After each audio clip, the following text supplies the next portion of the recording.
Hello there, I'm Anthony, and today I would like to tell a bit about one of my favorite albums from this year, so Nightmare Utopia by Hecatoncheir. And well, this doesn't happen so often, but I liked the album so much that I really wanted to get it on physical format, and I actually got it. To be more precise, CD, because there are no vinyls in production. If we talk about band's name, then it obviously came from Greek mythology, where Hecatoncheirs were three 100-armed giants with 50 heads, but that's the end of the digression. But to begin, Hecatoncheir is a trio from Slovakia which plays brutal, dissonant, black and death metal with some sludge elements. The album is divided into 7 compositions, which give us about half an hour of music in total, and I think it's pretty good playtime for the genre they play, because sometimes I feel that some dissonant bands play just too long albums. It begins pretty aggressively.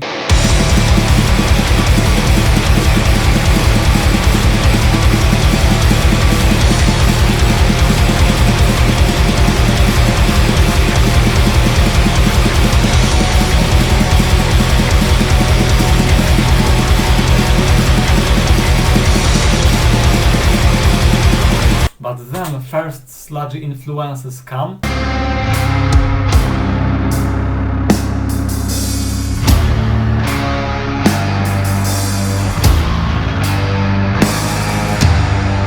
Just to prepare us for the most powerful moment of the song.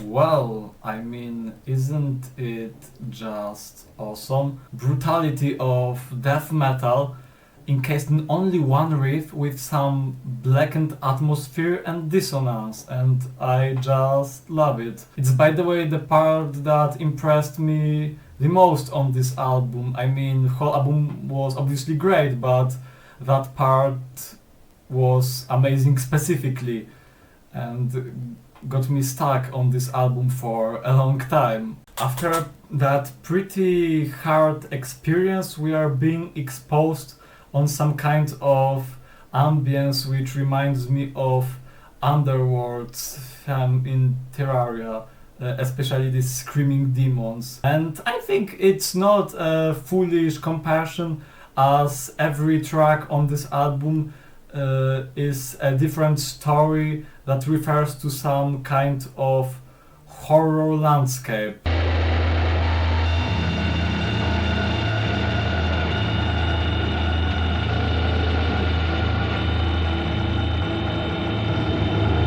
Well, maybe these were not actually screaming demons, but if you ever played Terraria, then you probably know what I mean with this comparison to Underworld.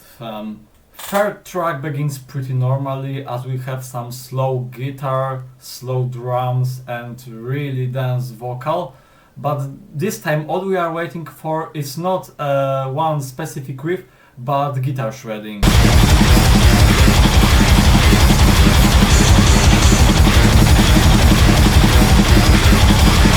Well, the next tracks are pretty similar to the previous ones, maybe with some little differences, but I won't be repeating myself.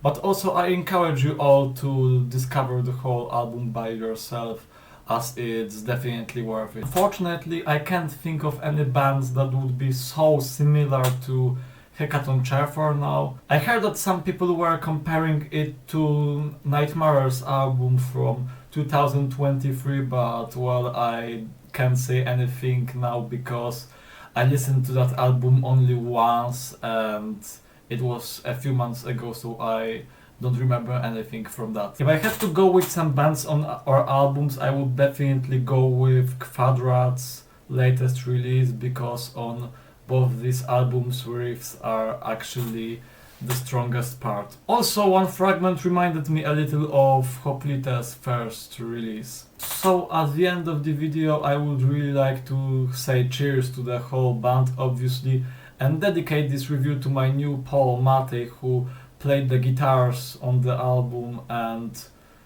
who did some vocals. So thanks, bro. And obviously I would like to thank you all for watching this video, and what can I say more? See ya in next reviews. Bye.